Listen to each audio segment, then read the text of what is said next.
Voici la troisième capsule que j'ai eue avec Antoine Faulkner de la page TDAH. Dans cette capsule-là, en fait, on a discuté de d'autres questions qui m'avaient été posées dans mon entourage et à la fin, on adresse un message particulier aux parents et aux enfants qui viennent d'avoir leur nouveau diagnostic ou même si que ça fait un moment qu'ils l'ont. On adresse un message particulier pour eux. Bonne écoute! Que je pourrais dire, c'est être patient. Patient, être ouvert d'esprit, moi, c'est quelque chose que j'adore chez quelqu'un. Surtout, mais fait souvent mettre à part. C'est quelque chose récurrent chez les TDAH. La personne est énervée, elle parle tout le temps. C'est pas agréable de travailler avec lui. Donc, tu te fais mettre à part au fil du temps. Mais les personnes qui sont patientes, ouvertes d'esprit, qui sont drôles, c'est souvent les meilleures personnes avec qui on peut travailler. Mais drôles, mais en même temps sérieux, tu sais. Mais deux personnes comme toi, habituellement, c'est rare qu'on travaille bien. Je dirais comme Antoine, ça prend beaucoup de patience de travailler avec nous, surtout quand on est de plus en plus vieux. On a appris à travailler à notre façon. S'est mis des méthodes, puis on a fini par se comprendre, du moins j'espère, de comprendre comment on fonctionne quand on travaille. Donc, se faire imposer une méthode de travail quand on travaille avec une autre personne, ça peut être plus difficile. On peut avoir une tendance à être rigide aussi là-dessus. Comme j'ai dit tantôt, moi je suis quelqu'un qui est très assise sur mes idées. Donc, c'est sûr que travailler en équipe à ce moment-là, c'est plus difficile pour moi parce que des fois, je dois accepter que mon idée n'est pas la bonne, n'est pas la meilleure, alors que souvent, je suis convaincue que mon idée, c'est la meilleure, je ne le cacherai pas. Euh, donc, ça prend beaucoup de patience, beaucoup de conciliation, puis peut-être comprendre c'est quoi le TDAH en partant. Puis c'est une des raisons pourquoi j'en parle à une personne de mon TDAH quand je suis en équipe avec elle pour justement pas ruiner et brimer notre relation. Donc, je dirais que la clé du succès, c'est de la patience, de la conciliation. Puis, ouais, l'ouverture d'esprit, je pense que c'est une bonne idée, ça aussi. C'est compliqué tout ça. Ouais. Mais en même temps, tu vois, toutes les affaires,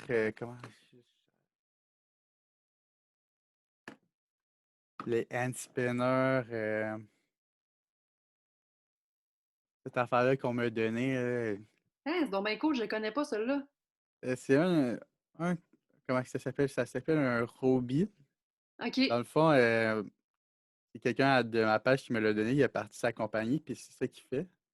Mais toutes ces affaires-là, tu sais, j'adore ça, là, moi, dans mes cours, je fais ça tout le temps. Est-ce qu'il fait du Mais bruit? non, c'est Non, super ouais, ça, c'est silencieux. génial. Mais dans le fond, moi, ça m'aide pas tant. OK. Genre, j'adore faire ça, je peux te suivre. Mais on dirait que ça. Comment je peux dire ça? Moi ça m'aide pas. OK. Genre le hand spinner, ces affaires. On dirait que le vélo pupitre non plus m'aidait pas. C'est prouvé que quand on fait, nous, des activités, genre du sport, on apprend plus facilement. Donc, si quelqu'un fait du vélo en même temps qu'il fait son examen, ben moi, selon moi, ça peut l'aider.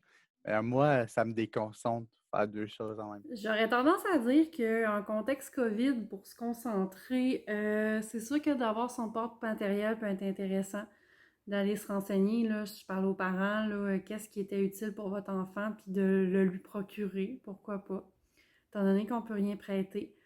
Euh, de prioriser les sorties à l'extérieur le plus possible, de permettre à l'enfant d'aller prendre l'air, respirer, changer d'air. Peut-être une rotation un petit peu plus rapide au niveau des activités pour ne pas perdre l'attention, ça pourrait être une idée aussi. Je dirais moi aussi, par contre, par rapport aux fidget, là, pour faire du pouce sur ce qu'Antoine a dit, quand moi je les utilisais, en fait, moi j'aurais tendance à dire que les autres qui utilisaient ces fidgets-là avaient tendance à me déranger plus qu'autre chose. Donc, moi, ce que je conseille aux gens, quand j'en conseille en entrevue, pas en entrevue, mais en coaching, c'est d'en mettre, de jouer sous la table, d'avoir un fidget qui n'a pas de bruit pour pas déranger les autres autour. Puis moi, j'avouerais que les fidgets sont meilleurs pour moi pour calmer mon anxiété versus me concentrer, par exemple. même parler d'une anecdote drôle là, pour Ok, cette vas-y. affaire-là. Dans le fond, quand j'oubliais mes médicaments au secondaire, j'avais des preuves qui me faisaient courir dans la classe. Mais faire courir un TDAH, c'est jamais une bonne idée. Parce que qu'est-ce qui est drôle, c'est que nous, on va être essoufflé, tu sais, on va courir, on va être essoufflé. Mais le moment qu'on régénère cette énergie-là, elle double, elle triple, elle quadruple. Fait que dans le cours, là, j'ai couru pendant 1 heure, puis là, hey, j'étais insupportable, là. Je parlais, je faisais des niaiseries. Honnêtement, j'étais pas gérable. Le prof était comme, mais qu'est-ce que tu fais? Genre, je t'ai fait courir, comment ça t'es pas essoufflé? Puis là, j'ai dit, ben là, vous m'avez fait courir, monsieur. Donc, si je cours, ben j'ai encore plus d'énergie. Là, il était comme, quoi? Tu sais, dans leur tête, c'est pas logique, cet argument-là. Donc, moi, je dirais pas faire courir. Genre, sûrement les trucs de méditation qui est vraiment plate. Genre de la musique classique, des trucs de même. D'après moi, ça peut aider, mais Mais toi, les- qu'est-ce que tu utilises? m- Qu'est-ce que tu fais là, quand tu as des débordements, là? la musique aide vraiment pas. Là, je suis en train de tout vous passer à ce que je peux pas. Qu'est-ce Parce que honnêtement, je sais même pas ce que je fais. Mais je Parce que pense moi, que la musique classique, ça aide. OK. Moi, Parce que moi, moi, si ça ça peut m'aide. t'aider, je vais t'en donner un. Moi, j'étais Ok. réputée pour être pisse-minute, mais Ok. j'étais pas pisse-minute. C'est que moi, j'en profitais. Tu sais, je demandais pour aller aux toilettes, mais finalement, j'allais me promener dans le corridor. Ok. Juste pour, j'ai besoin de marcher, je vais aller faire un tour de corridor. Ok. Ça va à peu près avoir l'air de je suis allée faire pipi puis je vais revenir, tu sais. Ok. Donc, tu sais, juste te donner un exemple, moi, c'était une stratégie que j'avais fini par, sans m'en rendre compte, faire, en fait, là. Mais moi, je pense que la musique classique, c'est quelque chose qui m'aide, surtout dans mes travaux, mes devoirs. Mais je suis quelqu'un, pas tout le monde qui aime le classique, là. Moi, quand j'ai commencé à aimer le classique, ça m'a ouvert mes horizons sur toute la musique, là, tous les genres musicaux. J'écoute à peu près 60 genres musicaux, que ce soit du russe, de l'allemand folklorique médiéval, des langues mortes, du latin. J'écoute tout ça là, normalement, là. Dans ma tête, OK. il n'y a rien de plus normal qu'écouter ça. Quelqu'un qui embarque dans mon auto, il est comme qu'est-ce que c'est ça? Ben là, c'est du russe folklorique médiéval, voyons. Là, la personne est comme quoi? Qu'est-ce que c'est ça? Tu sais, moi je danse là, puis la personne à côté de moi elle danse pas parce qu'elle trouve ça plate. Fait que dans le fond, la musique, ça t'aide à Ah, moi, canaliser. j'adore la musique, hein. C'est quelque OK. chose qui m'aide quand même beaucoup. Mais sinon, qu'est-ce que je peux dire? Le gaming. Gamer, ça m'aide aussi beaucoup, beaucoup, beaucoup à OK. canaliser ça. Écouter des séries, des films. Pas tous les OK. TDAH qui sont capables d'écouter des films. Je pense que quand j'étais petit, j'étais pas trop capable d'en écouter parce que je fais tout le temps tu te lèves, mais moi, tu sais, si tu t'accroches sur une série, je comprends pas pourquoi tu te lèverais, tu sais. Ouais. Mais encore là, on est dans l'intérêt. Ouais, exact. OK. Pour ma Personnellement. part, mon TDAH se manifeste beaucoup avec de l'anxiété. J'ai pas un trouble d'anxiété généralisé, mais ça fait quand même beaucoup partie de moi. Donc moi, j'aurais tendance à utiliser des fidgets, surtout pour calmer mon anxiété, en fait. J'irai pas les utiliser pour calmer mon inattention, parce que moi aussi, ça a plus tendance à me déranger. Pour me concentrer, j'aurais tendance à aller dessiner, en fait. Aller justement m'attacher à cette dimension-ci, en guillemets. Là. Donc, je vais dessiner, je vais doodler sur le coin de mes feuilles. Ça, c'est des choses que je vais faire. Pour m'organiser, j'ai tendance à aller noter des choses. Moi, j'ai un agenda papier aussi pour m'aider avec tout ça. J'utilise Google Agenda et mon agenda papier. On dirait que j'ai comme besoin de l'avoir sur deux modèles pour pouvoir m'en sortir avec mon horaire de travail autonome. Sinon, je discute beaucoup avec mon conjoint aussi pour voir à l'organisation comment on va s'organiser. Je lui dis ce que je vais faire. Il me demande ce que j'ai de prévu, pas pour me surveiller, mais vraiment pour moi aussi placer dans ma tête toutes ces choses-là. Pour moi, le ménage puis tout ça, c'est difficile. Donc, ce qu'on a convenu, c'est qu'on fait chacun nos parts de ménage de notre côté. Bambou. Avoir un animal, ça m'a beaucoup aidé à m'organiser en fait, puis à penser à manger, parce que je suis quelqu'un qui, quand je focus trop, je me retrouve justement à hyper focuser, comme je disais. puis à non oublier de manger. Donc, avoir un animal de compagnie, ça m'a permis d'organiser mieux ma journée parce que je la fais vraiment à son rythme à lui. Le fait de me retrouver vraiment plus en télétravail, ça l'a amené un coup au niveau de l'organisation, mais c'est quelque chose qui se contrôle bien. Donc, c'est vraiment les trucs que je mets là, au travers de tout cela. J'ai une grosse sensibilité au bruit, donc j'ai tendance à porter des gros écouteurs là, qui vont bloquer le son. Question de pouvoir me permettre là, de travailler là, comme j'en ai besoin. Moi, la musique aussi va m'aider, mais je dirais que ça va prendre plus une musique que je connais pour avoir un bruit de fond sans devoir y porter attention. Moi, ça serait académiquement, je crois. De me rendre jusqu'au cégep, ça a été mon plus grand défi, je crois, jusqu'à ce jour. Mm. OK. Puis de faire mon cégep jusqu'à l'université, même si j'étais relativement bon, dans ma tête, dans la tête de mes parents, c'était insensé. Tu sais, j'allais faire un DEP, puis j'allais travailler là-dedans. Pour moi, dans ma tête, c'était impossible de me rendre jusqu'au cégep, là. J'ai tellement rushé, hein. Mes parents, ils souhaitaient le meilleur pour moi, mais tu sais, c'était pratiquement irréalisable de s'en rendre jusque-là. Mais je l'ai fait, tu vois. Mm. Puis j'en suis vraiment fier aujourd'hui Ben oui. parce que c'est vraiment quelque chose, là. J'accroche pas mon diplôme secondaire, mais je devrais le faire. Mon Ah petit ben diplôme oui, je de veux dire, cégep. si t'en es Ouais, fier, fais-le, là. Je veux ouais, dire, je pense que c'est ce que je devrais faire bientôt, hein. tu sais, il y a des neuropsychologues encore aujourd'hui, en 2020, qui disent à des parents qui viennent de recevoir le diagnostic pour leur enfant de TDAH, espérez pas qu'ils aillent à l'université. Mhm.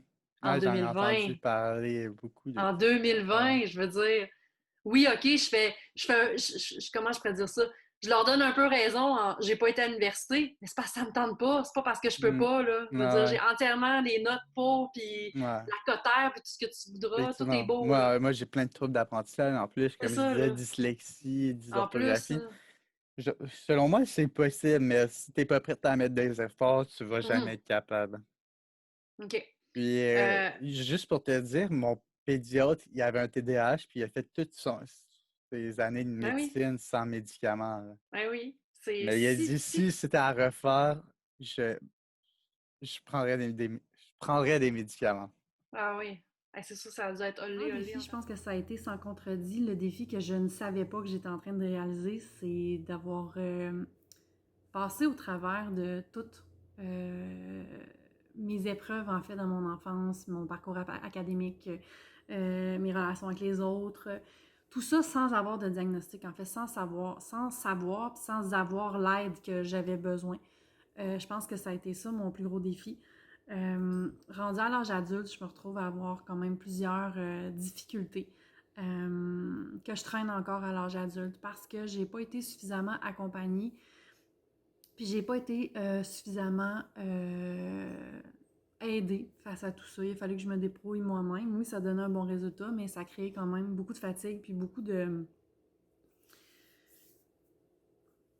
difficultés là, relationnelles ou au niveau du travail, trouver exactement ce que je voulais faire. Ça a été des choses plus difficiles pour moi.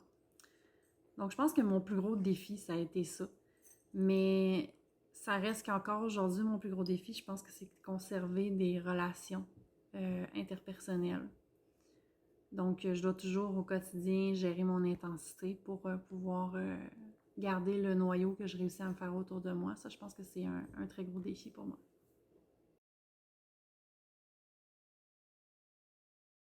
Ben, moi, je dirais, premièrement, ben, c'est pas ben ouais, il n'y a rien de perdu, puis c'est un avancement vers ton pas de parent. Genre, tu sais qu'est-ce que ton enfant a, donc tu vas avoir les moyens pour le guider, puis pour l'aider. OK.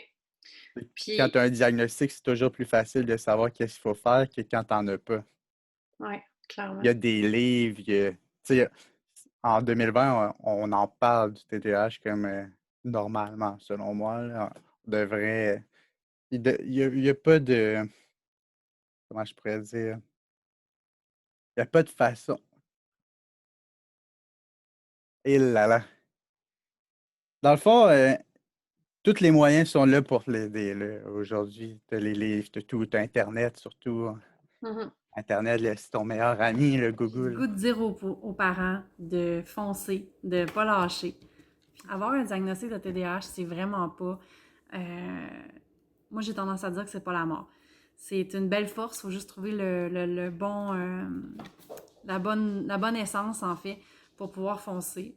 Votre enfant, c'est pas un enfant qui roule avec une voiture au gaz, c'est un enfant qui va rouler avec une voiture au diesel. Je pense que c'est ça qu'il faut être capable de considérer là-dedans. Aller chercher de l'aide, essayer de voir avec lui ses besoins. Chaque TDAH est différent.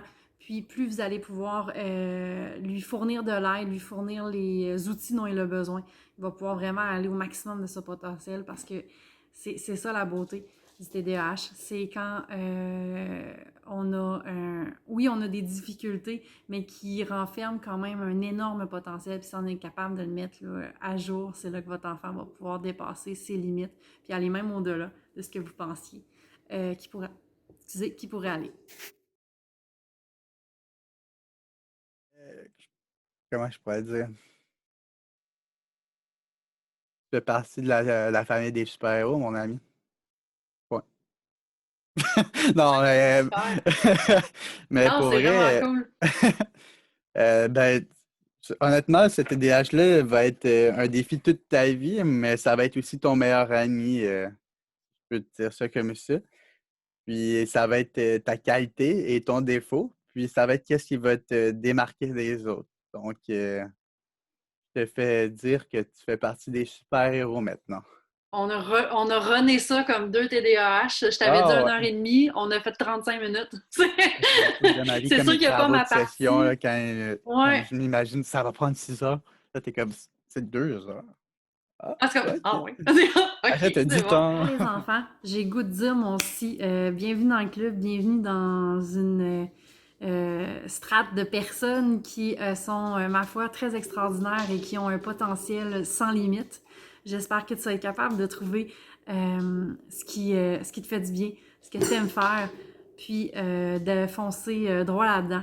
Parce que c'est là que tu vas pouvoir exploiter ton plus grand potentiel. Et je veux jamais que tu crois que tu n'es pas une personne intelligente et que tu n'es pas une personne extraordinaire. Au contraire, tu es une personne très intelligente et une personne extraordinaire. Je termine la troisième capsule avec Antoine Faulkner de la page TDH. La prochaine capsule, en fait, c'est des bouts de conversation qu'on a eus parce que deux TDAH qui sont en train de jaser ensemble, je laisse deviner que ça part un peu dans tous les sens, mais il y avait quand même des moments très, très, très croustillants et intéressants que j'ai sorti du montage, en fait, pour vous faire un autre montage. Donc, la quatrième capsule, ça va être un paquet de petits sujets à gauche, à droite qu'on a discuté par rapport à nos diagnostics puis à comment on vivait notre vie de TDAH. Je vous souhaite un gros merci. Je vous dis un gros merci. Je vous souhaite une excellente journée. On se revoit pour la quatrième capsule. Et Bambou vous dit bonne soirée. Bambou! Bonne soirée!